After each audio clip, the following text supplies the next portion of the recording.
Bonjour à tous et bienvenue sur un nouveau podcast de la chaîne Token Talkers. Aujourd'hui, on a la chance et l'honneur de recevoir Julien Romont, cofondateur et CIO de Tilvest. Comment vas-tu, Julien?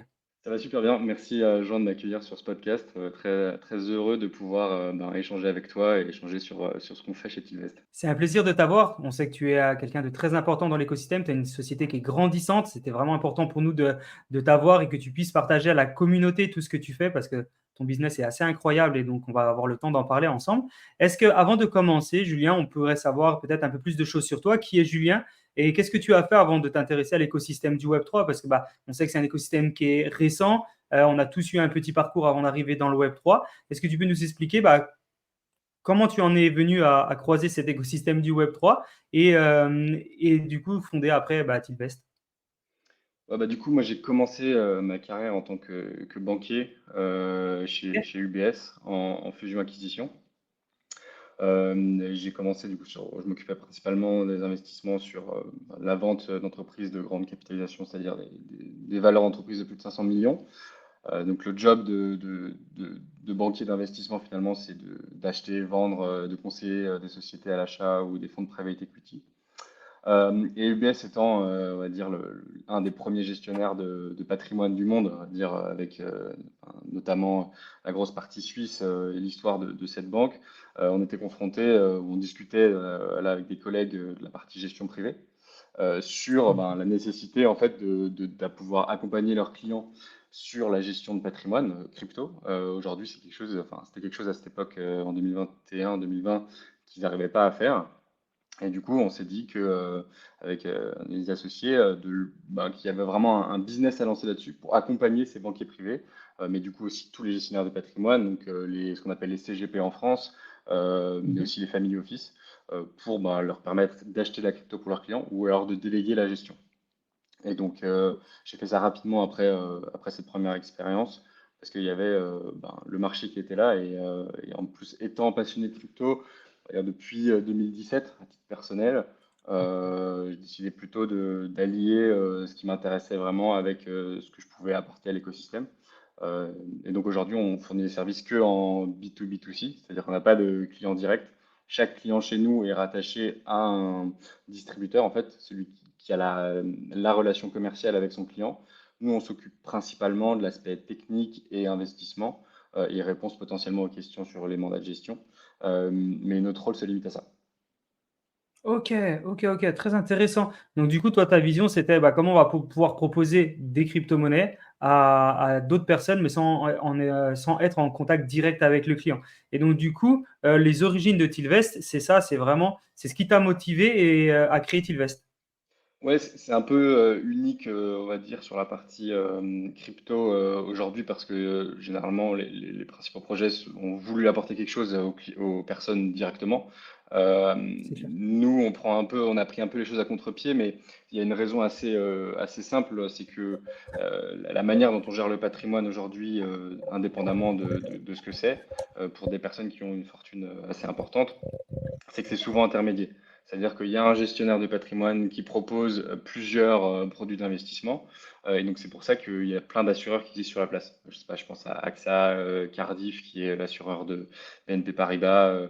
Il y a d'autres acteurs, par exemple Luxembourg, comme One Life, Williams, même UBS, en fait, est souvent une banque qui est intermédiée par un gestionnaire qui peut être soit en interne chez UBS, mais aussi il y a d'autres personnes indépendantes qui sont pas rattachés à UBS, qui proposent des contrats UBS. Et donc, ça n'existait pas sur le marché crypto, ce mode-là intermédiaire. Et donc, on a décidé d'attaquer ce marché en proposant ce service complètement intermédiaire. C'est-à-dire que ça rajoute quand même une complexité dans notre gestion au quotidien. C'est-à-dire pour se lancer, il faut avoir des gestionnaires de patrimoine qui sont prêts à y aller. Ce qu'on avait. Donc, ça nous a permis Cool. de vraiment commencer tout de suite, quoi. Ouais. Wow. Bravo, bravo, très bonne vision parce qu'effectivement, tu as apporté directement une valeur à ces CGP que tu savais parfois en difficulté peut-être sur ces questions-là parce que forcément, ils avaient des demandes. Et du coup, toi, actuellement, quel est vraiment ton rôle en tant que CIO pour le développement de ta boîte? C'est quoi tes principales tâches? Qu'est-ce que tu dois faire pour justement continuer de développer Tilvest?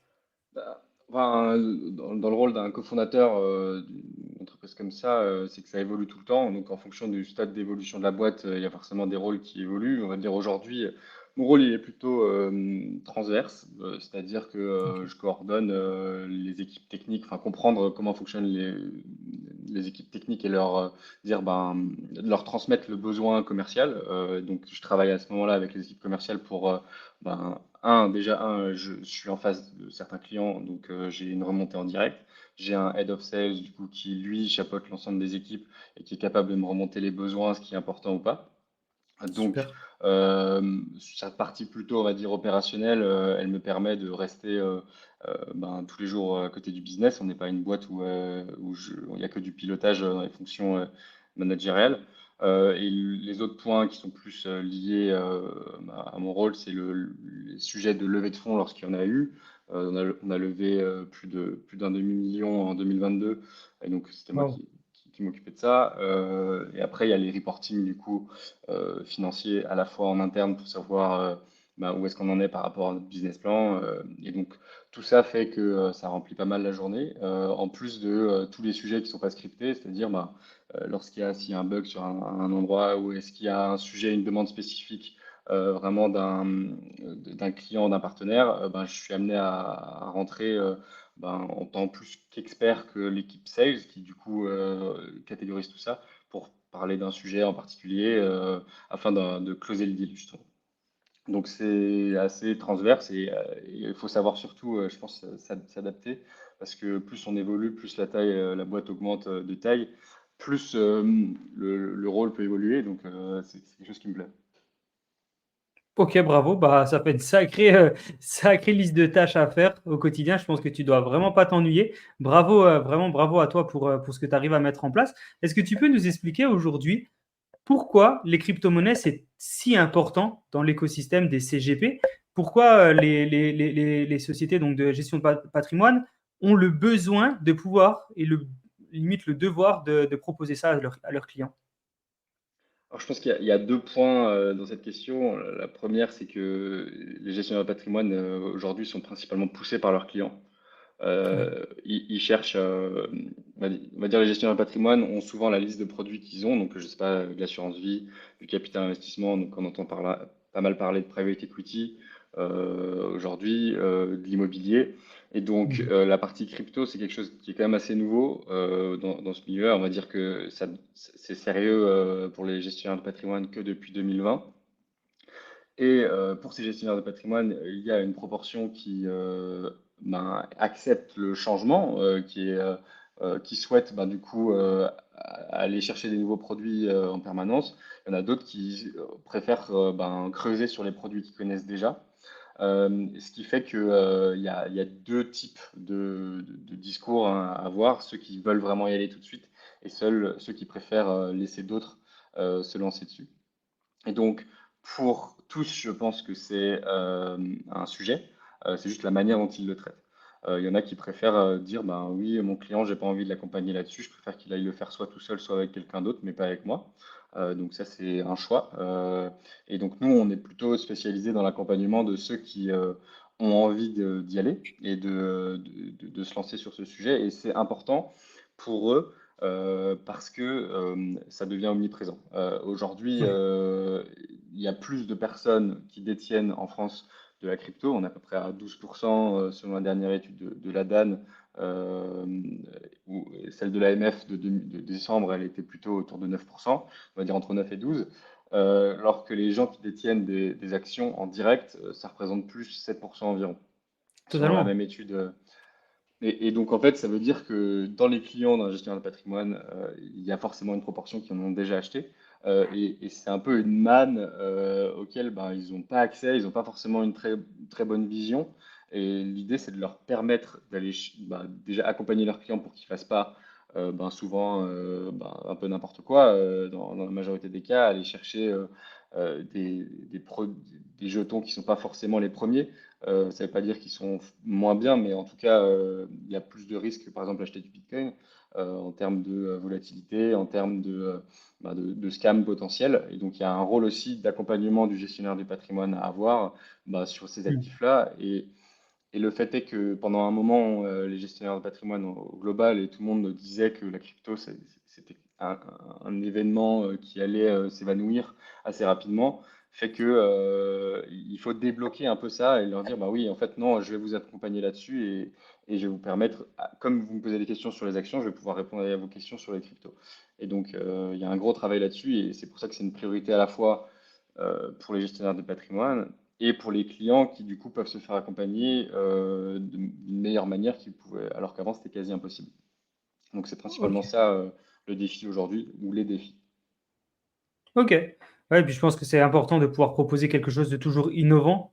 Parce que quand on est une entreprise, si effectivement, comme tu l'as dit, il y a d'autres personnes qui vont aller acheter des cryptos ailleurs que le CGP, bah, le CGP peut potentiellement perdre des clients. Donc c'est important de proposer peut-être un portefeuille large euh, pour pouvoir avoir un maximum de clients qui soient satisfaits de ce qu'on peut proposer. Bah, principalement, ce que nous on a pu voir, qui est assez intéressant, c'est que il y en a qui vont utiliser l'accès à cette classe d'actifs comme un élément différenciant. Par Ouais. exemple, un client qui va voir deux gestionnaires ou trois gestionnaires de patrimoine, comment est-ce que le gestionnaire arrive à se différencier par rapport aux autres?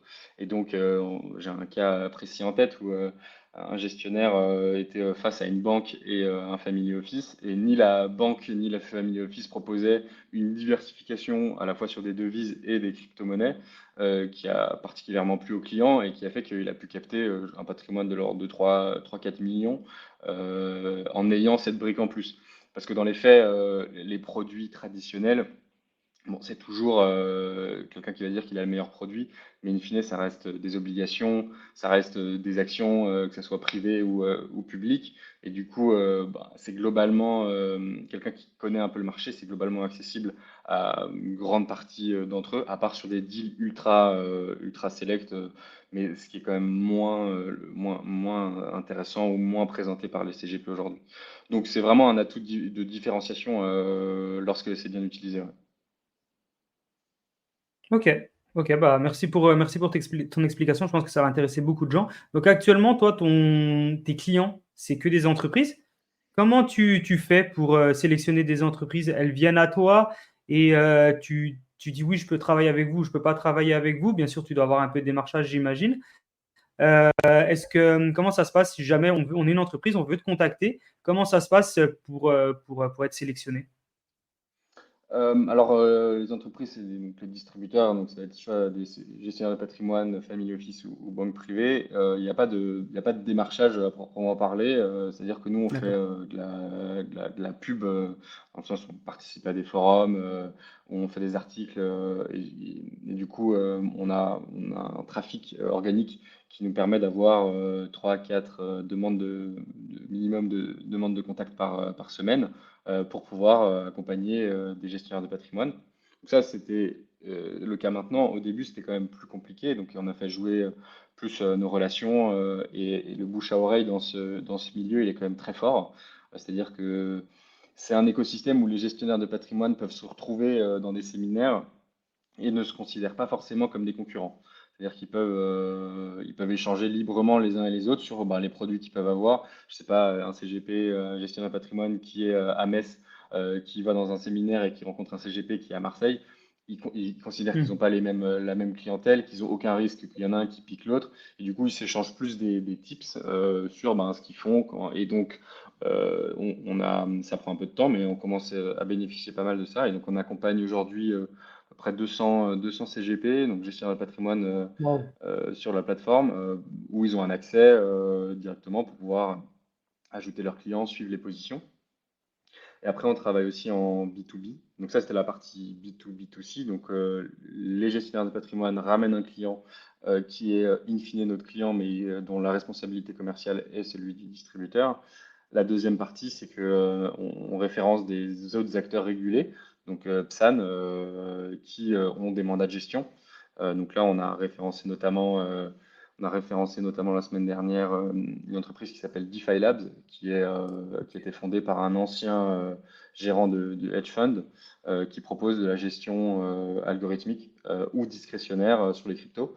Donc on rend disponible notre tech pour qu'il puisse gérer des mandats pour les clients des gestionnaires de patrimoine.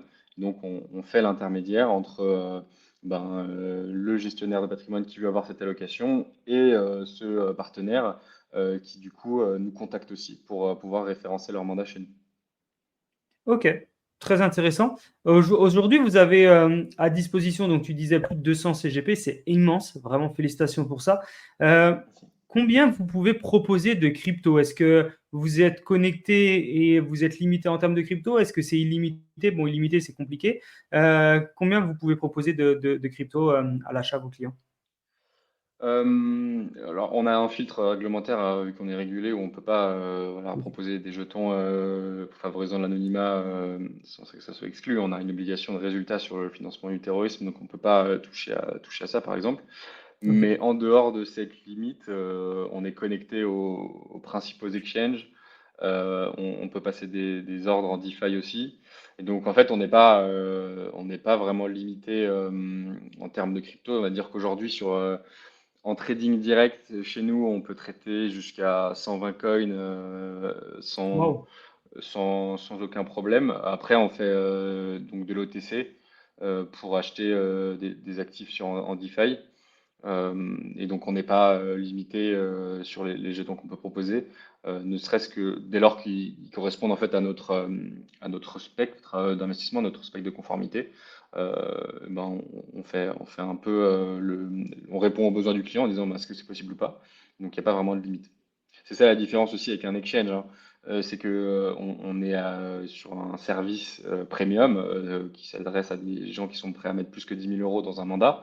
Et donc ensuite, ça leur donne accès à plus de profondeur que pourrait avoir une plateforme, on va dire, qui est destinée du coup qu'à du B2C, qu'à du client final. C'est-à-dire que nous, on fait un service sur mesure, dire voilà, on veut un mandat de gestion sur des petites capis en dessous, par exemple, des 100 plus grandes, donc 101 et jusqu'à pas forcément les limites. On va pouvoir acheter vraiment des toutes petites capitalisations si ça correspond au mandat qu'on a conclu avec le client. Ok, ok, ouais, super intéressant. Et, c'est important que tu parles de régulation, tu l'as dit juste avant, on ne peut pas proposer tout et n'importe quoi. Donc tu parles de régulation, c'est très très très important la régulation. Comment justement, quel a été l'impact pour Tilvest quand vous avez été régulé par l'AMF sur votre crédibilité et puis ce qui montre aussi votre force de sécurité enfin, dans ce que vous proposez. Et donc, qu'est-ce que tu ressens par rapport à ça? Est-ce que ça a augmenté automatiquement ta crédibilité, le fait d'être régulé? Est-ce que ça t'a permis d'offrir des services qui étaient beaucoup plus sécurisés? Quel a été vraiment ton ressenti par rapport à ça, ton impact? Ouais, nous, on a fait le choix de ne pas commencer à proposer nos services avant d'être régulé. Donc, D'accord, enfin, ça a un impact assez fort. C'est-à-dire que pendant 9 mois, on n'a pas tu pu gagnerais. avoir de clients. Ouais, donc, c'est plus de dépenses que des entrées. La raison là, derrière, c'est parce que nous, on était convaincus qu'en fait, on pouvait pas faire sans. On est dans une profession qui est elle-même régulée, c'est-à-dire que les gestionnaires de patrimoine, ils ont une réglementation qui est la réglementation des conseillers en investissement financier, donc CIF, CIF, qui fait qu'ils ont une réglementation en permanence. Ils doivent s'assurer d'adéquation des investissements qu'ils proposent à leurs clients par rapport à leur patrimoine, à collecter des informations pour lutter contre le blanchiment, le financement du terrorisme.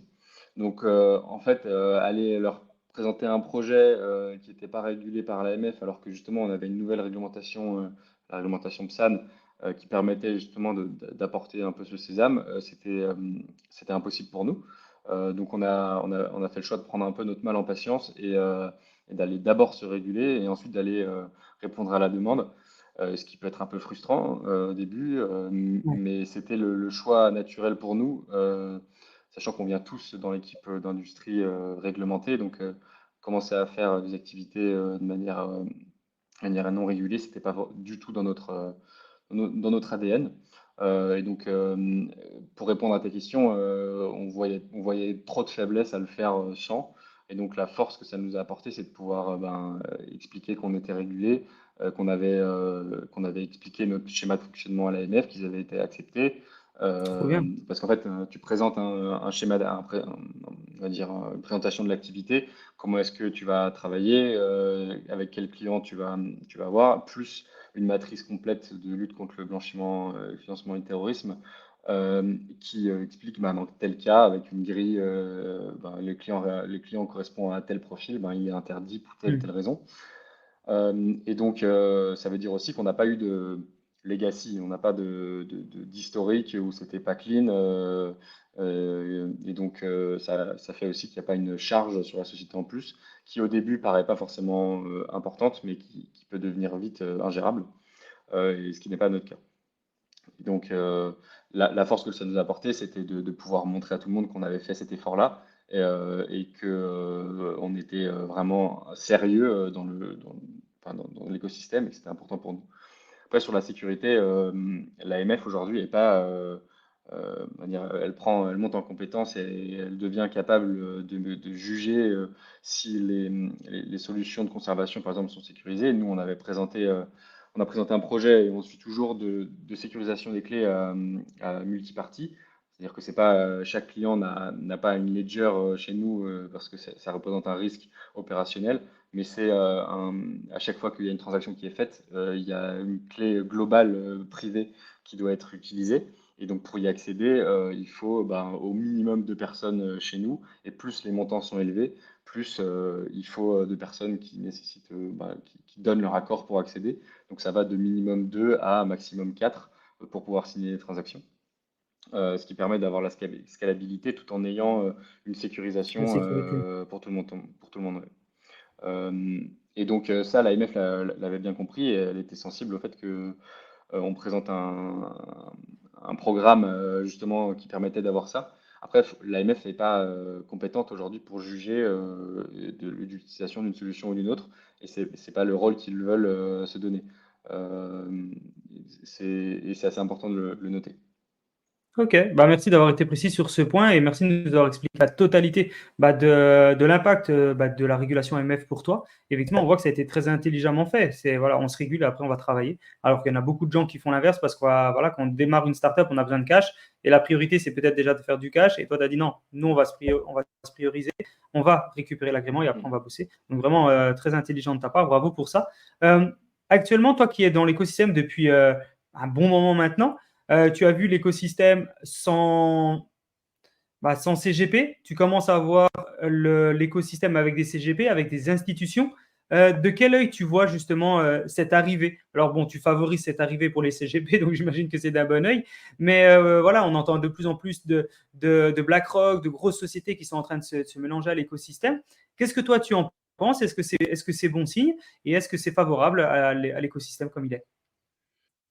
Et merci d'être de plus en plus nombreux à nous suivre sur la chaîne Token Talker. C'est vraiment un plaisir. Je vais prendre 45 secondes de votre temps pour vous présenter notre sponsor, la société Aria. Aria Crypto, c'est en fait un centre de commande qui vous permet de prendre des décisions éclairées pour investir dans les cryptos. La société elle a été fondée par Jonathan et Anastasia, qui sont les co-CEO d'Aria. Ils ont eu pour idée tout simplement de faire une agence algorithmique pour mettre des notes sur les cryptos. Grâce à eux, vous allez combler tout simplement vos lacunes en matière d'accessibilité aux informations et d'évaluation des risques dans le secteur des crypto-monnaies. Avec plus de 35 mesures, ils analysent les cryptos dont la capitalisation dépasse les 500 millions de dollars. Grâce à eux, vous allez rester informé en temps réel des développements du marché, des risques que vous allez pouvoir prendre dans le secteur et vous allez pouvoir adapter vos stratégies d'information grâce à leur IA. N'hésitez pas à explorer leur tableau de bord, créer votre premier portfolio avec Aria et bien sûr, restez connecté. Alors oui, c'est super favorable l'écosystème. On va dire que ça donne de la visibilité, ça montre qu'il y a des personnes qui se jettent dans le grand bain. C'est par exemple le BlackRock arrive en janvier 24 avec les ETF. Ça a pas mal bousculé d'ailleurs les grandes banques européennes qui n'étaient pas forcément positionnées là-dessus. Et donc ça C'est montre clair. que le plus grand gérant d'actifs publics au monde, qui est BlackRock, ben, se lance dans cette course-là. Je crois qu'il a collecté plus que 15 milliards sur l'ETF. Ça montre dire qu'il y a une avancée, une prise de conscience en fait de cet actif, et surtout que on voit beaucoup moins d'articles qui disent que Bitcoin est mort, en tout cas va mourir, et ça montre que c'est maintenant présent, c'est-à-dire que ça fait partie du paysage. usage. Et ça, c'est super important pour l'écosystème de montrer que eh bien, c'est un actif qui est rentré dans les classes d'actifs qui sont investment grade, c'est-à-dire qu'on peut, Hmm. c'est sérieux de mettre 1%, 2% de son patrimoine financier sur cet actif-là. Et ça, sans ces grands acteurs-là, ça n'aurait pas été possible. Le vrai sujet qui nous intéresse, c'est l'utilisation de la technologie de la blockchain publique pour la D'accord. résolution des transactions financières.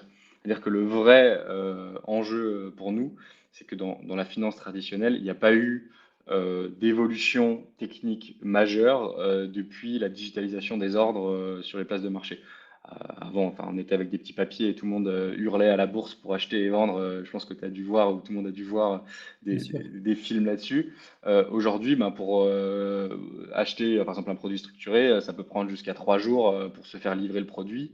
Et donc, avec la crypto, et en tout cas avec les smart contracts, il y a la possibilité d'automatiser la gestion et la création en fait de produits financiers complexes beaucoup plus rapidement et du coup d'accélérer en productivité sur la finance. Et BlackRock, on entend beaucoup parler de l'ETF, mais ils ont lancé un fonds tokenisé aussi qui s'appelle Build sur Hmm. Ethereum, qui montre qu'ils s'intéressent aussi à ça. C'est-à-dire pouvoir avoir comme infrastructure de règlement sur le marché on va dire traditionnel, d'avoir une sous-jacente blockchain, avec une blockchain publique comme celle d'Ethereum.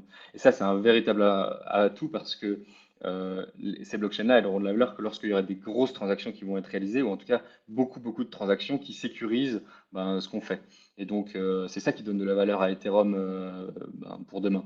Et donc, c'est ça qui, pour nous, ressemble, en tout cas pour moi, donne énormément de valeur à la blockchain Ethereum en termes de tiers de confiance Mhm. qui permet de résoudre des calculs et donc de créer via les smart contracts des produits financiers qui avant mettaient quelques jours en fait à se faire, alors que là, ça peut se faire en quelques minutes. Donc, c'est ça vraiment qui est super intéressant pour moi dans cette arrivée des institutionnels sur le marché crypto. Ouais, c'est intéressant ta vision parce on voit encore une fois qu'il y a des gens qui sont fermés pour les institutionnels, il y a des gens qui sont très ouverts et il y a de plus en plus de gens qui sont surtout ouverts parce qu'ils voient que ça apporte énormément de force et tu as expliqué tout, enfin, voilà, tout ce que ça apporte. Il y a aussi une partie éducation qui manque parfois parce que c'est difficile de démystifier un petit peu l'écosystème. Pour beaucoup de gens, ça reste encore un scam géant, etc. Ce qui est vraiment pas du tout le cas. Mais voilà, il y a des gens qui peuvent être inquiets par rapport à ça. Comment vous, avec Tilvest, vous arrivez à démystifier l'investissement en crypto à vos CGP? Comment vous arrivez à leur expliquer que voilà, c'est une économie qui est là, qui prend de la place, qui n'est qu'à son début, donc qui va prendre de plus en plus de place. Comment tu arrives à démystifier ça et utiliser des mots pour vulgariser un petit peu cet écosystème? Déjà, le premier point, c'est qu'il faut que les personnes en face, elles soient quand même assez ouvertes. C'est-à-dire Ouais. que on a arrêté de prêcher, de parler de manière continue et insistante à des gens qui sont pas prêts à écouter. Donc ça, c'est le premier point. C'est que je pense qu'il faut être prêt, déjà ouvert d'esprit en se disant qu'est-ce que ça peut être, est-ce que c'est intéressant, oui ou non, plutôt que de partir d'un a priori en disant de toute façon c'est à jeter. Donc ça, c'est le premier point. Le deuxième point, c'est que on repart de la base, c'est-à-dire comment est-ce que fonctionne, comment est-ce qu'est miné un Bitcoin et pourquoi est-ce qu'on dit miner, donc on va dire encrypter les transactions pour comprendre comment est-ce que ça fonctionne et pourquoi est-ce que le mineur est rémunéré un peu de Bitcoin parce que c'est sa récompense pour assurer la sécurité du réseau. Le fonctionnement du coup similaire sur Ethereum, mais du coup pas avec des puissances de calcul, mais avec la preuve de participation. Donc ça explique déjà comment est-ce que ça fonctionne à la base.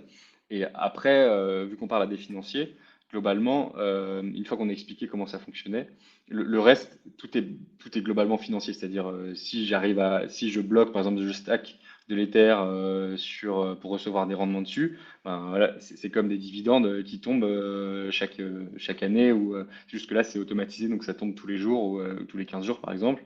Et donc, les fonctionnements de la blockchain, on n'est pas reparti de zéro. Il y a beaucoup de choses qui sont globalement très proches de la finance, et c'est juste que c'est automatisé, facilité. Et donc, en fait, on essaye toujours de se rattacher à un concept financier qu'ils connaissent.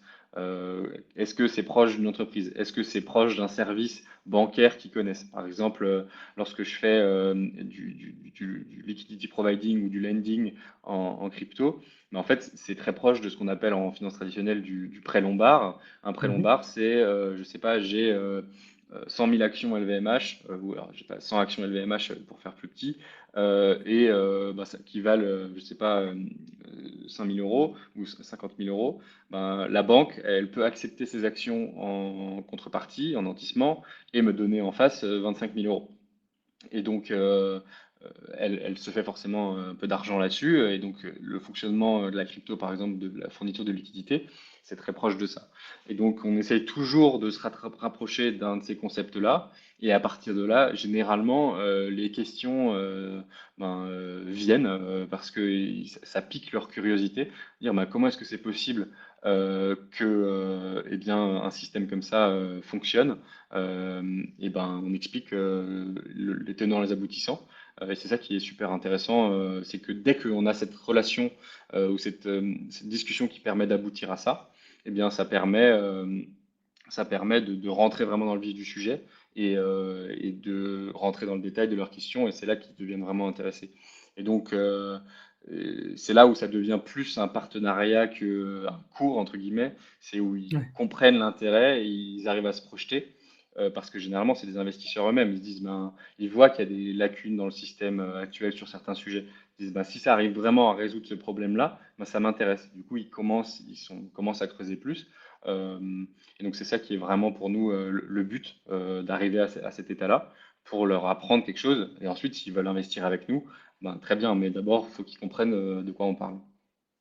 Ok, bah super, merci pour cette précision. On sait que dans l'écosystème Web3 blockchain, il y a beaucoup de choses qui commencent à grandir et arriver. On entend de plus en plus parler des RWA, tokenisation, tu en parlais juste avant avec BlackRock. Est-ce que c'est quelque chose que par la suite, ça pourrait être un truc que vous allez proposer sur le Tilvest ou vous êtes ultra focus crypto-monnaie? Non, c'est quelque chose qu'on veut proposer dans le futur. Après, il faut pas confondre, on va dire, actif réel et il faut bien comprendre qui est le propriétaire là-dedans parce que, Oui. en fait, acheter un jeton qui me donne des pseudo-droits à quelque chose, mais il n'y a aucune sûreté, en fait, on arrive à un moment forcément sur des problèmes structurels. Par exemple, c'est la raison pour laquelle pour l'immobilier, on a créé, ils ont créé, enfin, le régulateur a créé des SCPI pour que tout le Mhm. monde ait un droit, on va dire, égal sur l'immobilier. Donc, il faut, comment dire, il faut être assez mesuré quand même sur les apports que ça peut avoir. Est-ce que le jeton qui est créé donne vraiment un titre de propriété ou non? Et donc, c'est vraiment ça qui est important pour nous. Après, sur les RWA, notamment sur la fourniture de liquidités, enfin, donc de partager le rendement des T-bills, donc les rendements du Trésor américain, avec ceux qui détiennent le jeton.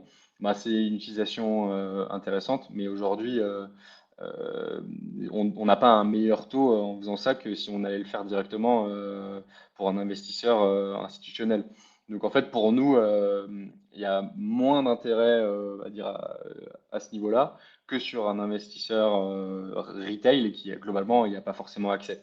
C'est-à-dire que et encore, par exemple, je sais pas sur des brokers comme Interactive Broker ou encore Trade Republic, ils donnent accès sur les liquidités excédentaires à des rendements de ce type-là. Donc, c'est un sujet qui est hyper important parce que ça permet de fluidifier un marché qui est globalement peu fluide, donc échanger par exemple des titres de société non cotés. Mais il y a beaucoup de contraintes, je trouve, techniques et on va dire légales pour s'assurer que lorsque je détiens un jeton, et que ben, j'ai plus de liquidité en face, parce que ça peut arriver, est-ce que j'arriverai à récupérer le bien réel in fine? Et c'est ça les vrais points qu'un investisseur institutionnel va regarder, parce que lui, il peut déjà y avoir accès sans passer par des jetons.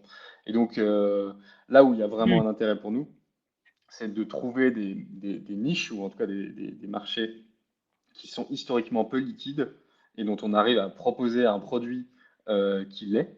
et qui me permet de récupérer l'actif sous-jacent en cas d'absence de liquidité sur le marché secondaire, du coup, le marché par exemple en jetons. Et ça, pour le moment, il y a plein de boîtes qui essaient de lancer ça. Je pense à Centrifuge ou à d'autres, ou Maple, qui peuvent être super intéressantes en termes de projet. Mais je pense que c'est encore naissant et donc faut regarder ça, faut continuer de regarder ça, mais creuser forcément les projets dans lesquels on va aller. Ok, bravo. Bravo, pareil, pour cette vision assez grande et assez large. J'ai une question. Enfin, du coup, c'est un peu deux questions dans une. Combien de temps a Tilvest et quelle est la vision pour toi en tant que CEO de Tilvest à 4 ou 5 ans? Si bien sûr, elle n'est pas à 100% confidentielle, hein, tu dois dire que ce qui est bien sûr non confidentiel, mais est-ce que tu peux nous dire, parce que là, tu viens de nous partager bah, voilà, des potentielles choses que vous allez faire dans le futur, est-ce que tu peux nous partager bah, voilà, quel âge a la société et quels sont ses objectifs pour les prochains mois ou années. Ouais, on a commencé à travailler sur le sujet il y a quasi 3 ans maintenant. Dans un mois, ça fera 3 ans qu'on a commencé à réfléchir sur ce projet. La vision, on va dire, à 3-4 ans, c'est de pouvoir, on parlait des RWA, mais d'offrir une infrastructure de suivi de position via la blockchain. Donc, c'est-à-dire Ah, génial. que demain, je puisse avoir, je sais pas, mon assurance vie avec des jetons crypto ou un compte titre et que tout ça puisse être référencé sur, par exemple, une blockchain publique, c'est vraiment notre objectif à moyen terme. Et on met tout en œuvre aujourd'hui pour le mettre en place, en se focalisant d'abord sur la partie crypto. Notre objectif à terme, c'est d'aller chercher d'autres actifs dès que ça sera possible. Ok. Bah, on voit en tout cas qu'il y a pareil, encore une vision très large. Vraiment, bravo pour ce que vous faites parce qu'il n'y a pas beaucoup de gens dans l'écosystème, en tout cas francophone, qui proposent ce que vous proposez. Donc vraiment, bravo à vous. Vous êtes combien actuellement à travailler au sein de Tilvest? On vient de recruter 2 personnes, donc on sera 12 bientôt. Donc ça fait, Waouh, commence à faire une petite équipe. bravo. Ouais, on est assez content, ça grossit bien, mais ça grossit de manière mesurée surtout. C'est-à-dire qu'on n'a pas levé des centaines de millions, mais aujourd'hui on est bénéficiaire et donc on réinvestit nos bénéfices directement dans la croissance de la société. Et donc c'est ça qui est vraiment super intéressant enfin, chef d'entreprise. Bah, c'était justement une de mes questions. Est-ce que vous avez pour objectif de relever des fonds par la suite? Ou du coup, comme maintenant vous êtes bah, un peu autonome financièrement, vous n'avez pas forcément ce besoin, ou peut-être que vous êtes enlevé, on pose toujours un peu la question à tout le monde. Non, on n'est pas enlevé de fonds, c'est-à-dire qu'on a toujours des tickets dans la boîte, et donc on annoncera aussi prochainement un investisseur qui nous a rejoint pour s'appuyer en fait à des piliers qu'on trouve de l'écosystème pour du coup les inciter à nous aider. Et qui montre aussi que eux ils ont un peu skin in the game, qu'ils ont des billes investies dans le projet. Ouais. Mais la raison qui nous pousserait à lever des fonds, ça serait soit d'aller chercher un nouveau pays, soit d'aller chercher un nouveau marché, toujours avec cette logique intermédiaire. Mais alors imaginons demain on veut proposer et aller à 100% sur des actifs réels et de se conformer à toute la réglementation que ça impose, ça peut nécessiter du coup des capex importants Ouais. à un moment T et du coup d'aller chercher des levées. Mais une levée, ça, c'est pas forcément une levée en equity, ça peut être une levée en dette ou en obligation convertible. Et donc c'est des choses qu'on peut être amené à regarder. Mais voilà, on n'a pas fait une croix sur le lever, mais aujourd'hui on reste autofinancé. Et donc s'il y a un nouveau projet demain qu'on veut développer ou accélérer sur un point, on serait amené forcément à lever un peu potentiellement des fonds. Et donc c'est à ce moment-là que peut-être on pourra reparler de ça. Ok, bah, parfait. Parfait pour ça. Petite question par rapport pas à la vision cette fois-ci, mais plutôt à la structure. Donc, vous avez structuré la société afin qu'elle grandisse vraiment sainement. Bravo, bravo à toi. Quel est, euh, Quel est l'impact que tu proposes au quotidien dans l'accompagnement des CGP? Tu disais qu'il y avait un peu de formation de leçons. Il y a aussi, j'imagine, savoir comment ils vont pouvoir proposer leurs services complémentaires aux clients. Est-ce qu'il y a d'autres, dans la partie structure, est-ce qu'il y a d'autres services que vous proposez à vos clients? Alors, en fait, nous, on propose aussi, peut-être pour expliquer un peu ce qu'on met à disposition de nos partenaires, c'est qu'on leur met à disposition une plateforme globalement très proche de ce qu'ils peuvent retrouver en gestion de patrimoine traditionnel, D'accord. sur laquelle leurs clients ont aussi accès. Donc c'est ça la différence principale avec un compte, on va dire B2C classique, c'est que tous les clients sont remontés par rapport à un distributeur, et donc ce distributeur sera capable de voir en fait tous les clients qu'il peut avoir sur un seul écran.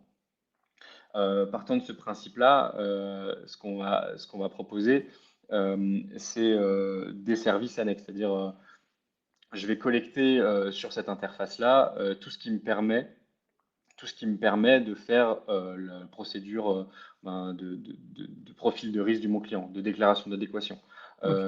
Tout ce qui est les éléments réglementaires du conseiller en gestion de patrimoine, on va pouvoir l'aider là-dessus. Ensuite, ça c'est sur la partie vraiment en amont.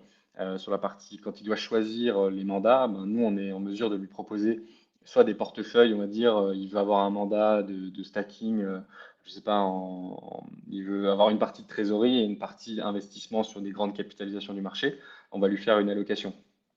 Et Ok. donc ça lui permet de choisir en fonction du profil du client le bon actif ou le bon mandat qui correspond. Et en plus de ça, on les accompagne toutes les semaines, on leur envoie des newsletters en leur disant, ben voilà, sur tel mandat, il y a eu telle position qui a changé. On met un rapport de gestion disponible pour tous les mandats. Aujourd'hui, on a plus d'une quinzaine qui sont disponibles pour que eux ben, puissent être en Ouais. mesure de répondre à leurs clients ben, s'ils ont une question. Pourquoi est-ce que ça a évolué dans tel sens? Pourquoi est-ce que ben là, mon mandat, il est pas descendu quand ça a monté? Et donc tout ça, c'est des éléments qu'on crée avec l'équipe commerciale pour pouvoir répondre du coup aux questions potentielles des gestionnaires de patrimoine. Ok, waouh. Ok, super bien, bravo. Et sur la partie crypto, tu disais que maintenant, donc il y a de plus en plus de Français qui ont des cryptos. On estime ça à 12% selon la Mm. dernière étude de la DAN que tu disais. Au niveau des CGP, ça représente quoi comme taille pareil, de pourcentage? Tu as des CGP qui sont à genre plus de 20-25% et qui proposent vraiment beaucoup. Et puis, tu en as qui sont peut-être un petit peu plus safe et qui sont plutôt à 2-3%. Tu as de tout ou c'est assez équilibré? Non, c'est assez diversifié dans la mesure où il y a plusieurs types. On va dire, dans l'étude de la DAN, si on la reprend, le ticket, on va dire le portefeuille moyen d'un client aujourd'hui, enfin d'une personne qui détient la crypto, c'est 5 000 € à peu près en Ok. stock. Nous, on est autour de 45-50. Donc, c'est des clients qui représentent, on va dire, des personnes assez fortunées quand même aujourd'hui. Et donc, ces 50 000 € en moyenne par client, ça représente, on va dire, 1 à 10% de leur patrimoine. Et donc, ça fait qu'il y en a qui peuvent dépasser ça, mais c'est des gens qui sont globalement professionnels. Par exemple, moi, je suis client de Tivest, j'ai plus que 20% des actifs qui sont en crypto. Mais du coup, c'est des gens qui savent ce qu'ils font globalement et qui peuvent pas dépasser. Mais un gestionnaire de patrimoine n'ira jamais au-delà de, je pense, 10% par rapport à ce qu'on a pu voir. Et lorsqu'il dépasse, généralement, il fait signer une décharge à son client en disant que c'est vraiment sur sa demande propre et que lui, il a averti, on va dire, des risques globalement que ça pouvait représenter. Et donc, c'est un point qui est assez important pour nous de s'assurer aussi que le patrimoine du client correspond à ben, l'investissement qu'il souhaite faire. Donc, pour répondre à ta question, il y a des clients qui arrivent avec dire entre 5 et 10 000 € et ils ne mettront pas plus, mais c'est pour avoir une exposition vraiment de diversification sur un patrimoine qui va faire peut-être 100 000 € au global. Et il y en a qui mettent 200 000 € et ça représente 1% pour eux, quoi. Donc, Ouais. ça dépend vraiment des personnes. Et l'avantage, c'est que notre solution, elle permet de répondre à tous ces cas-là. Forcément, sur quelqu'un qui met 200 000 €, c'est plus intéressant pour nous que 5 000. Mais voilà, les lois de Pareto, tu as forcément 20% de tes clients qui t'amènent 80% du volume. On est un peu dans ce cas-là aujourd'hui, mais on a aussi une vocation à notre manière de rendre la crypto accessible. Au moins, donc, c'est pour ça qu'on a un ticket à partir de 10 000 € et on peut déroger à ça en fonction des profils du client. Ok, ok. Merci et merci pour les explications beaucoup plus complètes. Actuellement, les partenaires que tu as, Est-ce que tu peux nous donner deux, trois noms de partenaires qui travaillent déjà avec toi, donc peut-être des CGP qui sont bien sûr pareil non confidentiels. Est-ce que tu as deux, trois noms à nous partager, à nous teaser un petit peu sur, sur les gens avec qui tu travailles? Ouais, après, je pense que les gens connaissent pas forcément, mais un partenaire avec lequel on travaille beaucoup, qui est d'ailleurs sur notre site, qui s'appelle Ivy Patrimoine, c'est Ouais. Johan Guy, le président de cette société. Lui, il a pas mal d'investissements à titre perso, et du coup, il accompagne une clientèle, on va dire, de personnes assez fortunées sur cette classe d'actifs. Donc, il a une spécialisation plus sur la partie, on va dire, gestion de petite capitalisation. Donc, leurs clients, ils ont pas mal de petites capitalisations, même si c'est pas que ça qui compose.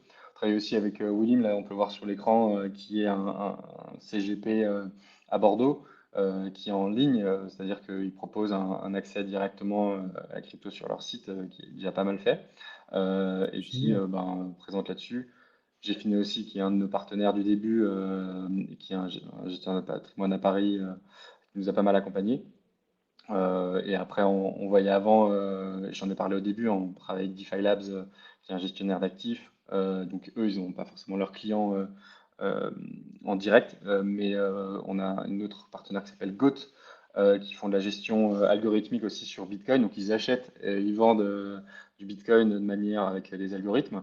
Et du coup, on leur fournit le service aussi de distributeurs. Donc ils sont distributeurs de leur propre mandat chez nous pour leurs clients, ce qui leur permet en fait d'utiliser notre tech pour référencer, amener tous les clients qu'ils peuvent avoir, et qu'on s'occupe en fait de l'ensemble de la gestion de leur position. Et eux s'occupent de traiter et de collecter. Donc on Ok. travaille, c'est assez intéressant aussi d'avoir ces partenaires-là parce que, on va dire, c'est vraiment, on travaille main dans la main. On n'est pas partenaire, juste on a signé un contrat, c'est qu'on tous les jours on est amené à discuter, échanger, travailler ensemble. Euh, Ce qui fait que ça rend le travail vraiment plus intéressant aussi pour nous parce qu'on tisse des vrais liens avec ces partenaires-là. Et donc pour nous, c'est aussi une entreprise humaine, une aventure humaine. Donc c'est d'autant plus important que d'avoir ça en plus, quoi. Ok, bah, je pense que tu as des sacrés partenaires. Bravo à toi, on voit que t'as pas chômé. Justement, j'ai une question qui est un peu plus personnelle. Et on la pose à tous les entrepreneurs qui viennent sur le podcast. C'est comment tu arrives à gérer la vie pro et la vie perso? Parce que vu tous les partenaires que tu fais, bah, tu dois travailler comme un acharné et c'est beaucoup d'entrepreneurs dans ce cadre-là. Toi, tu as réussi à trouver l'équilibre entre la vie pro, la vie perso? Et si oui, est-ce que tu as des conseils à donner par rapport à ça? Nous, on est 5 cofondateurs hein, dans la Ok. société, donc il y a pas mal de disponibilité. On va dire, on a la capacité d'avoir des disponibilités un peu croisées avec mes associés, les cofondateurs. Donc, ça fait que globalement, il y a certains moments, on arrive à réduire cette pression. Mais Ouais. lorsqu'on monte une boîte, et je pense que tous les entrepreneurs l'ont appris, ou en tout cas le savaient avant, c'est qu'on ne peut pas déconnecter, quoi. Donc, ça veut dire que il y a des moments, la première chose qu'on fait le matin quand on se réveille, c'est regarder si on regarde ses notifications. Si on nous envoie un message à 23 heures sur un sujet qui est important, on peut pas dire je verrai ça demain. Ou alors si on voit ça demain, au moins on dit qu'on le voit demain et que la personne, on va dire, qui a pu avoir potentiellement un sujet important, qu'elle soit au courant qu'il y a une réponse en face. Et donc, c'est vraiment ça, ce qui, je pense, se caractérise et qui est peut-être ce que quelqu'un qui n'est pas dedans le voit moins, c'est que c'est tout le temps, quoi. Il n'y a pas de moment de pause. Peut-être que dans l'année, il y a une semaine où on peut être un peu déconnecté et encore, il faut s'organiser avec ses associés, quoi. Donc, en fait, c'est le jeu, c'est ce qui fait aussi que derrière, il y a une vie qui fait que, par exemple, si un lundi, on a envie de prendre un jour et donc de rester connecté, mais d'aller faire autre chose quelque part on n'a pas besoin de demander à quelqu'un d'autre. On a une certaine, je dis ça parce que ça veut dire qu'on a une certaine liberté Ouais. d'organisation dans la mesure où on maîtrise le business. Et donc, cette liberté, elle vient à un coût, c'est-à-dire que, il faut tout le temps être disponible. Donc, ça inclut les vacances. Ben là, justement, on tourne ça un jour férié. On en Ouais, parlait c'est au vrai. début avant de commencer à tourner. Ben, c'est des sujets comme ça qu'on peut pas, qu'on n'évite pas. Et surtout, c'est pas on le voit pas forcément comme une contrainte, mais comme une composante en fait de cette vie-là. Et donc, moi, je suis pas abattu par ça. C'est neutre, quoi, en fait. Ouais, d'où l'importance aussi d'avoir des cofondateurs, des collaborateurs qui sont en permanence là pour aussi accompagner, pour pouvoir épauler, pour peut-être aussi déléguer un peu aussi bien le travail que le stress. Et ça, c'est vraiment, vraiment important. Quand on lance une société et qu'on est seul, c'est vraiment, vraiment très difficile. Donc, bravo à toi. Comment tu as su bien t'entourer avec tes cofondateurs? Comment tu as su que c'était les cofondateurs avec qui il fallait lancer Tilvest? Comment ça s'est passé? Comment tu as eu cette envie de créer Activest avec eux? Bah, généralement, lorsqu'on va trouver des cofondateurs, enfin, en tout cas dans mon cas, j'ai cherché des personnes qui n'étaient pas comme moi, c'est-à-dire qu'on avait des compétences Ouais, qui étaient différentes. complémentaire. Et donc, dans l'équipe, en fait, il y avait besoin de plusieurs compétences. Une compétence tech, donc savoir gérer des positions crypto et remonter ces positions de manière euh, automatisée chaque jour et donc pouvoir traiter à la fois des demandes clients, mais aussi des demandes d'achat-vente de crypto. Ça, c'est le premier point. Deuxième, c'est une connaissance du marché de la gestion de patrimoine. Donc avoir une partie commerciale solide parce que sans vente, on peut développer la meilleure tech du monde. Ouais, Il y aura plus assez d'argent pour aller continuer le développement. Et donc on est un peu à la croisée des chemins en interne, c'est-à-dire qu'on a à la fois une équipe tech en interne qui est béton, on a un ancien ingénieur patrimonial qui a fait des grands cabinets qui s'appelle Vincent Martin, des grands cabinets de gestion de patrimoine qui du coup est responsable de la partie sales chez nous. Et on a un directeur des investissements qui a fait 5 ans à la BNP, qui s'appelle François Hardy, et qui est détenteur du coup d'un diplôme qui s'appelle le CFA pour permettre de montrer la capacité de gestion d'un investissement, et du coup qui s'occupe des investissements de nos mandats. Et donc ces trois compétences principales font que on arrive à cibler à la fois la remontée d'informations, on arrive à cibler à la fois l'investissement et l'accompagnement des partenaires. Et donc, c'était ces compétences dont on avait besoin. Et au fur et à mesure on avance dans un écosystème, on rencontre des ouais. gens, on parle de notre idée lorsqu'on en a une, et on voit qui accroche et qui trouve ça intéressant. Et c'est exactement ce qui s'est passé. Moi, globalement, lorsque j'étais chez UBS, un de mes collègues qui était arrivé un an avant moi, il est parti dans une DAO qui s'appelle dans une DAO et j'ai trouvé ça intéressant, mais je me suis dit bon, il a pété un plomb en fusion-acquisition, il avait envie de faire autre chose et du coup je me suis dit on va prendre un café et voir. Et j'ai trouvé ça super intéressant, la vision qu'il avait, et c'est ça qui m'a vraiment donné aussi, pour le coup, envie de lancer dans cet écosystème, plus que d'être un spectateur, on va dire. Lui m'a mis en relation avec une autre personne, Vincent Martin, qui était en sales. Et lorsqu'on a commencé l'activité, eh bien, on a rencontré les trois autres associés, donc François, Cyril et Julien, avec lesquels on a vu qu'ils avaient cette compétence-là technique. C'est pour ça qu'on s'est lancé ensemble dans l'aventure. Wow. Bah écoute, grosse équipe, vraiment une grosse équipe de cofondateurs. Félicitations à toi et à tes autres cofondateurs d'avoir réussi à vous souder et souder vos cerveaux, vos complémentarités dans cette société. C'est pas souvent facile et vraiment bravo, bravo à vous. Actuellement, quelle est ta vision à titre perso sur la partie crypto-monnaie et sur l'écosystème Web3? Euh, Toi, tu es là depuis très longtemps. Tu nous as déjà donné un petit peu ton avis sur le fait que c'est important qu'il y ait de plus en plus d'institutions qui soient dans l'écosystème. Donc ça, c'est vraiment important. Mais dans l'écosystème crypto, mais il y a aussi de plus en plus de choses qui se font. On parle de métaverse, on parle d'IA. Qu'est-ce que tu penses de cet écosystème Web3? Et est-ce qu'aussi tu trouves que cet écosystème, il est assez friendly? Est-ce qu'il accueille assez vite des nouvelles personnes? Euh, comment dire? Sur cette partie IA, il y a vraiment des cas d'usage qui se créent. Par exemple, les projets qui ont fusionné, qui permettent de mettre en commun des puissances de calcul pour répondre du coup à tous les modèles génératifs qu'il y a pu avoir, c'est super intéressant. Et ça montre qu'il y a un autre modèle possible qu'une entreprise privée qui lève des fonds pour en fait, générer de la valeur. Et donc, dans l'intelligence artificielle, il y a toujours une notion un peu en background de bien commun, c'est-à-dire on, on a un peu, je pense, été traumatisé avec tous les films type Terminator, où on se dit où est-ce qu'on va aller lorsqu'on a quelqu'un enfin, de conscient, en fait, une machine qui est consciente. Et donc, il y a peut-être une notion de partage, de démocratisation de l'accès à ce type de technologie qui ressemble un peu à l'esprit de Bitcoin du début, enfin, qui est toujours le cas, mais de sortir un peu de la dépendance aux banques et donc de rendre de quelque chose un peu dans le domaine public avec de l'open source qui est, je pense, très intéressante et en tout cas qui correspond au même état d'esprit.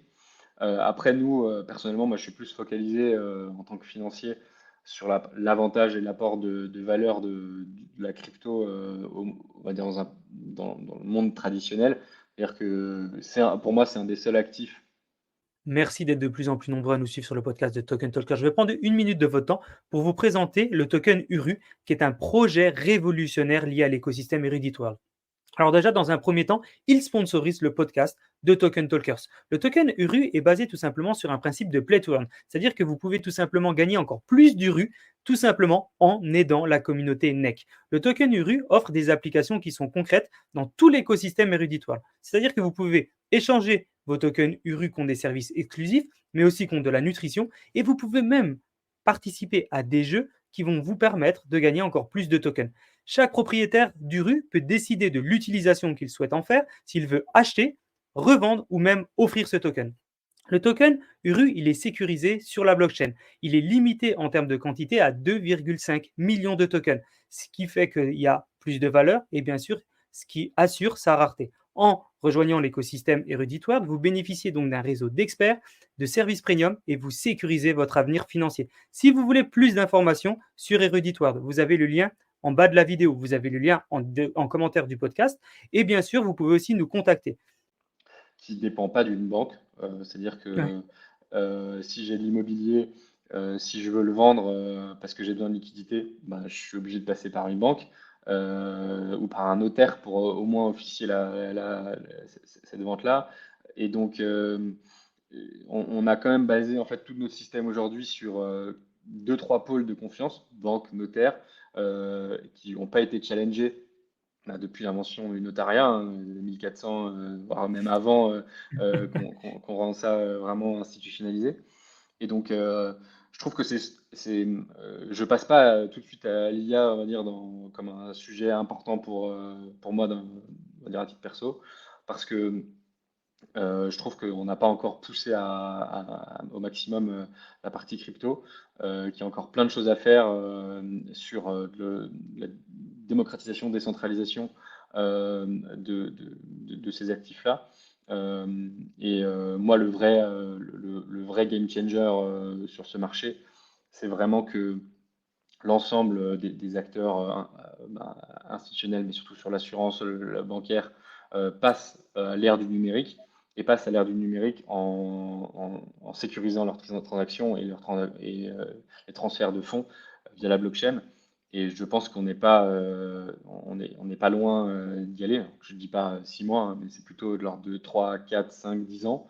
Mais lorsque ça arrivera, je pense que la majorité des gens verront pas forcément de différence comme on n'a pas vu forcément la majorité des gens ne comprennent pas comment une carte de crédit fonctionne, pourtant tout le monde l'utilise et la technologie qu'il y a derrière, elle est folle. Mais on va passer, je pense, de la même manière qu'on met aujourd'hui au cash sur les actifs qu'on détient dans les comptes titres, on va passer à l'équivalent de la carte de crédit pour les comptes d'investissement. Et je pense que la blockchain a un rôle à jouer dedans. Euh, mais c'est globalement un sujet de numérisation globale qui, moi, me passionne et qui fait que je pense que les cryptos ont, en tout cas la blockchain publique, a un vrai rôle à jouer et elle le joue déjà, mais il faut continuer à la renforcer et à discuter en fait avec les contreparties principales, les banques, les assureurs, pour leur permettre d'intégrer cette technologie dans leur roadmap et dans leur développement, et ce à quoi nous on contribue aussi un peu aujourd'hui.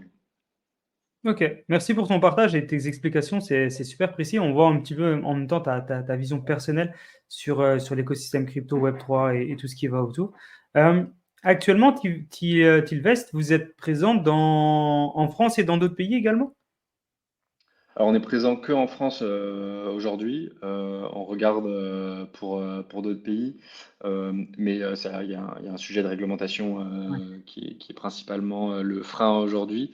Après, des clients du coup qui font de la reverse sollicitation, donc qui sont amenés, qui questionnent, par exemple, qui sont frontaliers et qui vont questionner leur gestionnaire de patrimoine français pour avoir des sujets, ben, forcément, on peut avoir quelques clients de nationalité étrangère dans nos clients. Euh, D'accord. mais c'est pas le cas. Il y a pas, on va dire, un flux étranger majeur aujourd'hui. C'est un sujet qu'on regarde qu'on sera prêt à développer, je pense, dans les prochains mois, prochaines années. Et il existe la réglementation européenne dans votre secteur d'activité? Ce qu'on entend, règlement MiCA, des choses comme ça. Pour vous, pour ce que vous proposez, est-ce qu'il y a un agrément qui existe déjà sur l'Europe complète? C'est encore Ben, trop récent. c'est l'agrément.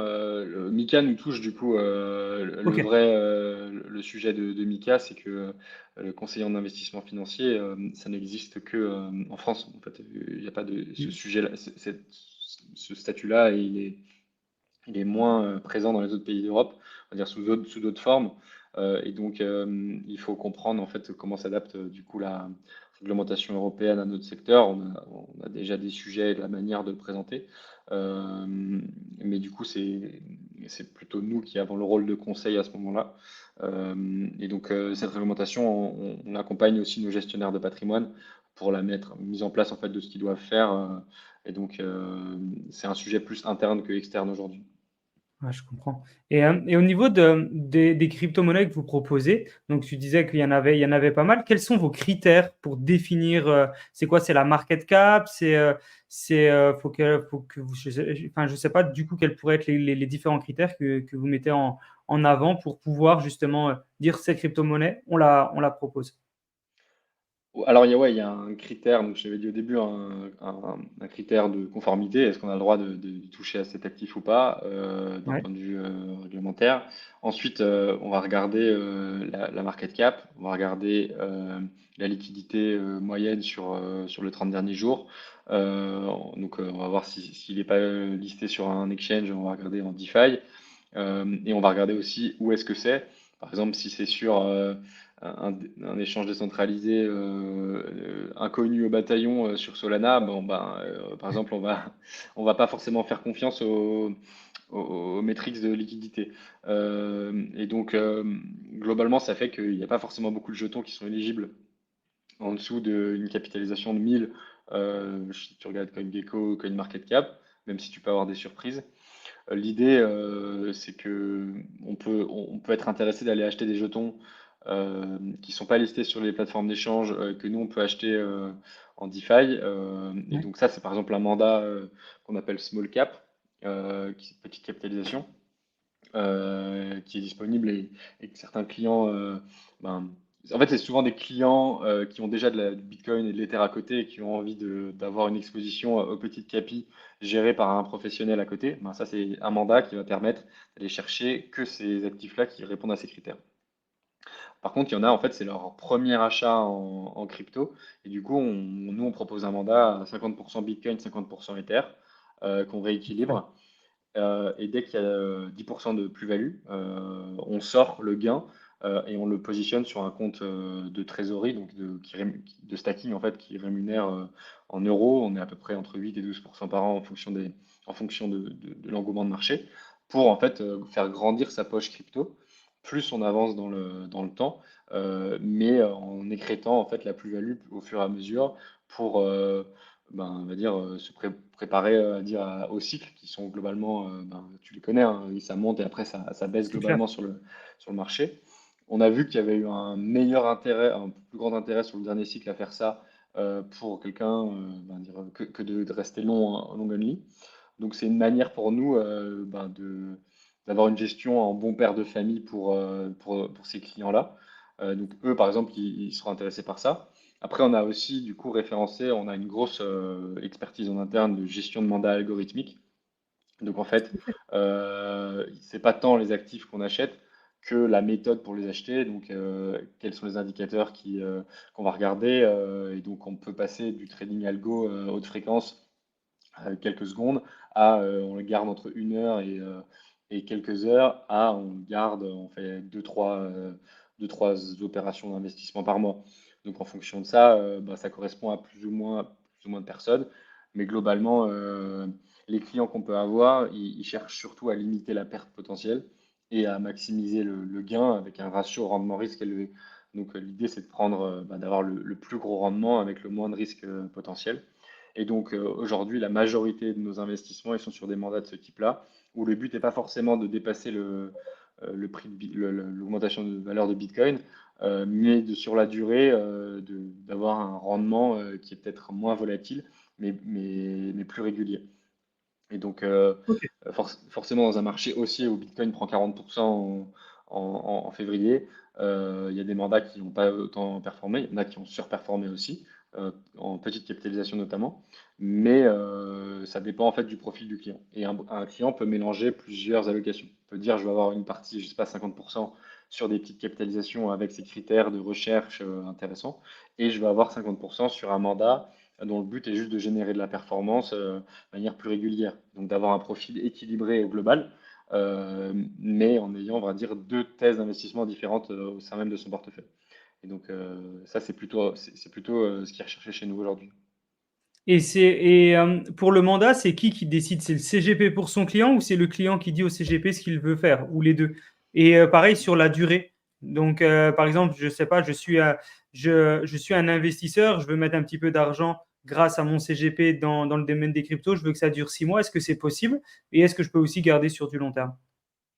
Oui, en fait, ça dépend de l'appétence du client pour la classe d'actifs. Si le client vient Ouais, voir son gestionnaire de patrimoine et lui dit j'ai envie d'acheter du Bitcoin, on va dire d'avoir une exposition au marché, par exemple le mandat dont je te parlais avant, équilibré Bitcoin, Ethereum 50-50, ben, ça répond bien à son besoin.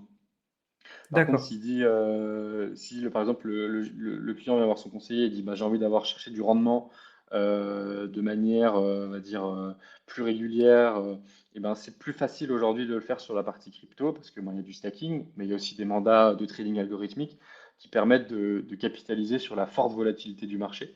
Et plus il y a de volatilité, plus il y a la possibilité d'aller générer du rendement, on va dire, avec moins de vol, c'est-à-dire en prenant des positions qui permettent d'être assez neutres par rapport au marché Bitcoin, mais en prenant des gains, on va dire, par exemple sur des bougies. Je veux dire, je sais pas, j'ai un modèle algorithmique qui fait que j'arrive, quand le marché il fait tel signal, ben, je pense qu'il y a 80% de chances que le marché monte après, ben, on peut prendre des positions de ce type-là, ce qui fait que ben, on arrive à générer du rendement de manière plus régulière.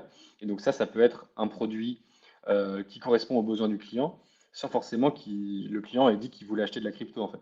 Donc ça Ok. permet de rajouter une corde à son arc qui est assez intéressante. Et lorsqu'ils ne savent pas forcément, ben, nous on est amené à faire, dans on va dire, 10% des cas, un rendez-vous avec le client pour ben, lui expliquer les mandats, qu'il puisse ben, nous poser ses questions et que nous, on puisse l'aiguiller en fonction. Généralement, ça arrive la majorité des cas au début de la relation avec le gestionnaire de patrimoine, lorsqu'il ne sait pas forcément quelle est notre offre et comment ça se construit. Une fois qu'il a écouté une fois ce qu'on a dit, globalement, il a l'habitude avec les autres produits et donc il arrive il l'assimile et il l'explique à son client. Et dès qu'il y a une nouveauté qu'on lance, ben, on fait de la formation, on explique comment, ben, ce qui change par rapport à un autre mandat, et après ils peuvent le rajouter ou non dans l'offre qu'ils proposent à leurs clients. Ok, bah merci, très précis. Une question un petit peu, c'est pas une question piège, mais d'après toi, est-ce qu'on est plutôt en bull run? Est-ce qu'on arrive dans une bonne période pour l'écosystème? Est-ce qu'on est encore, parce que bah voilà, tu es là depuis très longtemps, donc tu as connu le marché haussier, le marché baissier, les marchés de range. On est dans quelle phase là actuellement pour toi? Là, on est dans une phase de range, enfin, dans le sens où on a tapé, on est passé au-dessus des 69 000 qui était l'ancien all-time high, c'est même à Hmm. 72. Et donc on est entre 72, on va dire, et 59 000 dollars par Bitcoin globalement. Donc à court terme, je pense qu'on est dans une phase de range. À long terme, je suis convaincu qu'on n'est pas au bout on n'est pas au bout du bull run. On va dire, on peut quand même aller Oui, chercher un peu plus haut aujourd'hui. La raison principale, c'est que les 69 000 ou les 72 000 dollars par Bitcoin de 2024, c'est pas les mêmes 69 000 que celui de 2021. Il y a eu de l'inflation, il y a eu oui, énormément de nouveaux acteurs qui sont rentrés sur le marché. On parlait de BlackRock, mais par exemple Nasdaq commence à proposer, va vouloir commencer à proposer de la conservation et de l'achat-vente de crypto. Donc en fait, il y a beaucoup plus de personnes qui sont arrivées sur le marché, beaucoup plus d'utilisateurs. On est passé, je crois, à 580 millions d'utilisateurs crypto. Et donc, on est un peu dans une phase similaire à celle d'Internet dans les années 2000. On est à peu près dans les années 2002-2003, si on compare avec le nombre d'utilisateurs d'Internet. Et à cette époque-là, on était déjà dans la logique en disant, bah, il y a déjà tellement de monde sur Internet, j'imagine, enfin, ça ne changera pas grand-chose qu'il y ait 1 milliard de personnes en plus ou pas. Bah, dans les faits, ça a fait complètement exploser les autres services. Il y a de nouveaux potentiels, de nouvelles entreprises qui sont créées sur Internet depuis 2005. Bah, on pense à YouTube, on pense à Facebook, on mm, pense à les derniers, le plus gros c'est TikTok, qui vraiment a un impact majeur sur nos vies. sûr. Et sur ces éléments-là, en fait, l'humain est globalement très peu capable de prévoir comment est-ce que sera le futur. Il peut s'imaginer qu'il y aura des modifications, mais comment, c'est quand même assez difficile. Moi, ce que je pense, c'est qu'à long terme, il y a un potentiel d'appréciation qui continue pour cette raison-là. Mais l'autre raison aussi, c'est que Bitcoin, par exemple, c'est un actif qui est artificiellement rare, c'est-à-dire qu'on a artificiellement, dans le code, réduit la quantité maximale de Bitcoin qui peuvent être émis. Et face à ça, on a un euro, un dollar ou n'importe quelle autre monnaie fiduciaire qui n'a pas de hard cap, c'est-à-dire qu'on peut en émettre autant.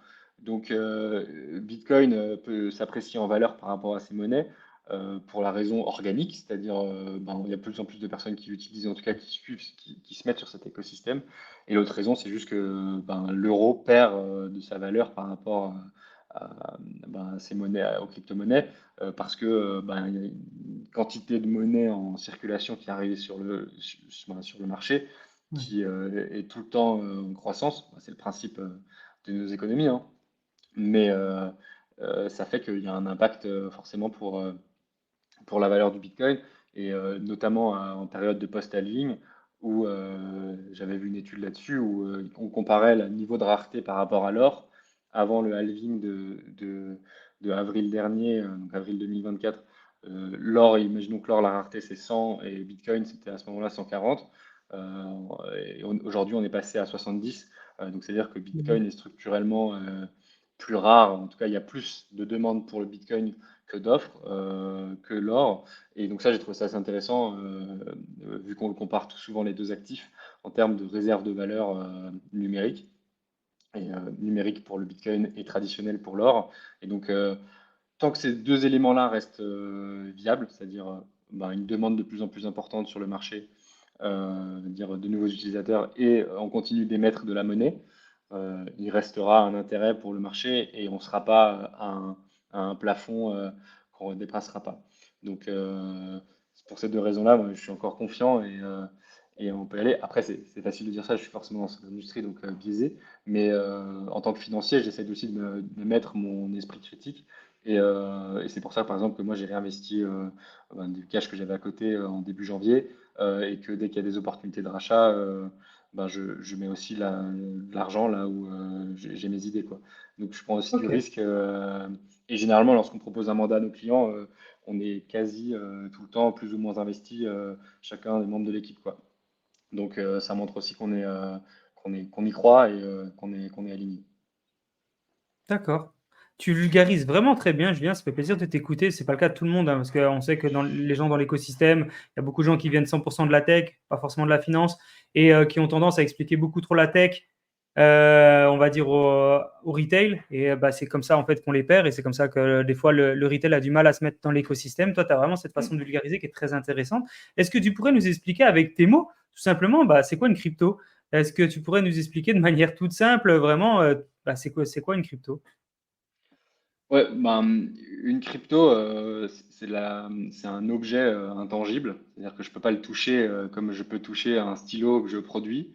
Pourtant, c'est pas pour D'accord. ça que ça n'a pas de valeur. C'est la même raison pour laquelle on accorde de la valeur à son euro dans son compte bancaire. C'est que finalement, bah, je peux pas le toucher parce que je peux sortir du cash, mais si j'ai 100 000 euros sur mon compte bancaire, bah, je vais pas pouvoir sortir 100 000 euros parce que sinon la Ouais. banque va tirer toutes les alertes. Et donc, c'est en fait la représentation de quelque chose que je détiens dans un registre comptable. Et donc, la force de la blockchain, c'est que ce registre comptable, il est mis à jour à chaque fois qu'il y a une transaction. Et donc, je peux suivre, et tout le monde peut suivre de manière transparente, qui détient quoi, euh, tant que j'ai accès en fait à la clé qui me permet d'envoyer, de montrer que c'est moi qui suis propriétaire de ce portefeuille-là. C'est le même fonctionnement que lorsque je me connecte à mon adresse mail. Une adresse mail, tout le monde, dès qu'elle a l'adresse, peut envoyer un mail dessus, mais la seule personne qui peut lire et qui peut répondre, c'est celui qui détient les codes d'accès. Et ben, c'est la même chose avec une crypto. Si je détiens les clés d'accès d'un portefeuille public, à ce moment-là, je peux mouvementer ce qu'il y a dessus, mais si j'y ai pas accès, je peux juste voir que telle personne, en tout cas telle adresse, détient tant de quantité du crypto actif et sans pouvoir pour autant le bouger. Et donc cette transparence, elle a une valeur elle permet de justement de renforcer la valeur qu'un cryptoactif peut avoir. Et donc globalement, pour résumer, c'est une preuve comptable transparente que une adresse détient un actif qui du coup peut bouger de valeur par rapport à un autre référentiel, l'euro ou le dollar, Ouais. mais ça reste une valeur qui peut être échangée à tout moment. Mais comme n'importe quel actif, comme une voiture qui, genre lorsque je la sors de la concession, elle vaut 30% de moins. Si je veux vendre un bien immobilier beaucoup plus rapidement, du coup, je vais devoir abaisser énormément le prix parce que quelqu'un va essayer de négocier au maximum. Donc, Ouais. Brader. ouais. Donc, c'est pour ça que moi, en tant que financier, c'est ça aussi qui m'intéresse dans les cryptos, c'est que c'est un actif qui s'achète et se vend librement euh, et qui se price en fonction de l'offre et de la demande. Et donc aujourd'hui, on est dans ce cas-là. D'accord. Merci de nous avoir expliqué d'une manière super simple c'est quoi une crypto, parce qu'encore pour beaucoup de gens, on a vraiment tous les auditeurs différents. On a vraiment des gens qui sont très nouveaux, il y a des gens qui sont déjà spécialisés dans l'écosystème, qui le connaissent par cœur et qui veulent découvrir Mm. les cofondateurs comme toi. Donc c'est pour ça que c'est important. Une dernière petite chose, est-ce que tu participes, est-ce qu'on a la chance de pouvoir croiser Tilvest à des events de l'écosystème Web3? Est-ce que ça peut arriver? Alors nous, on est plutôt sur la partie traditionnelle, c'est-à-dire que Ouais. on va, par exemple, à Paris Blockchain Week qui avait lieu en avril, on Trop était cool. l'événement notamment de Pirateslab, je pense que tu connais Bilal. Oui, bien sûr. Mais nous, on se focalise plus sur les événements traditionnels, c'est-à-dire que notre plus gros événement, c'est une convention qui s'appelle Patrimonia, qui a lieu à Lyon tous les, tous les mois de septembre en fait de chaque année, où on a un stand qu'on présente et c'est dédié en fait aux gestionnaires de patrimoine, au métier de la gestion de patrimoine. Et donc on fait plutôt ces événements-là. On était à un autre événement de ce type-là qui s'appelait le sommet du patrimoine et de la performance en janvier dernier. Donc en fait, c'est un choix, hein. Généralement C'est sur plus ces ciblé, ouais, salons-là, c'est bien. ouais, sur ces salons-là, c'est pas inconnu. Généralement, les gens payent un stand, hein, en fait. Et donc, nous, notre stratégie, elle est exclusivement dédiée, on va dire, aux gestionnaires de patrimoine qui sont quand même peu à se déplacer sur des salons, on va dire, spécialisés crypto. Mais après, si les gens veulent nous rencontrer ou échanger avec nous, on est disponible, on est sur Paris, donc on peut même rencontrer les gens en physique ou même en visio, et ça serait avec plaisir. Et le meilleur moyen de te contacter, j'imagine que c'est l'adresse mail contact@tilves.com, non? Je pense que c'est aussi un bon C'est moyen ça. de te contacter. Oui, Ok, merci. on a un formulaire de contact même sur le site qui permet de préciser C'est vrai. son intérêt. Et après, c'est directement connecté on va dire, au calendrier de l'équipe Sales. Donc, s'il y en a qui veulent prendre rendez-vous, avec plaisir. Super, merci pour cette info. Julien, on sait que tu as un planning très chargé, on arrive gentiment à la fin du podcast, on va devoir te libérer. On aurait pu parler ensemble encore des heures, donc au pire, on fera un autre podcast. C'est vraiment un plaisir de t'écouter. Dès qu'on arrive à la fin du podcast, on laisse toujours le mot de la fin à notre invité. Donc, le mot de la fin, ça peut être vraiment très vaste. Ça peut être tout simplement un mantra que tu veux nous partager. Une astuce, ça peut être tout simplement un sujet qu'on a abordé, sur lequel tu voudrais apporter plus de précision, un sujet qu'on n'a pas encore abordé, que tu voudrais aborder, peut-être un sujet qui est en train de se mettre en place avec Tilvest et tu veux nous apporter une exclusivité, peu importe, tu as le champ libre, ça peut durer 30 secondes comme 10 minutes, on te laisse un mot de la fin. Super, merci Jean. Ben, peut-être le point pour moi qui est important, c'est qu'on trouve vraiment que 2024, c'est l'année de la crypto, où on peut vraiment D'accord. commencer à s'y intéresser. Et donc pour ça, nous, on a développé au début d'année un livre blanc qui explique un peu notre vision, comment est-ce que ben, on voit les choses évoluer, la manière de s'y exposer. Et donc tous ceux qui ont été intéressés par les échanges qu'on a pu avoir ensemble aujourd'hui, bah, je les invite à venir les télécharger directement sur notre site web pour qu'ils Ok. puissent ben, avoir peut-être un peu plus d'informations, peut-être un peu plus de contenu écrit. Et après ça, s'ils ont d'autres questions, ben, je serais ravi soit de revenir faire un podcast avec toi, soit ben, de répondre, soit avec mon équipe, soit mon équipe répondre à leurs questions, soit directement ben, refaire peut-être un webinaire ou un autre élément qui pourrait ben, rentrer plus en détail sur un sujet en particulier.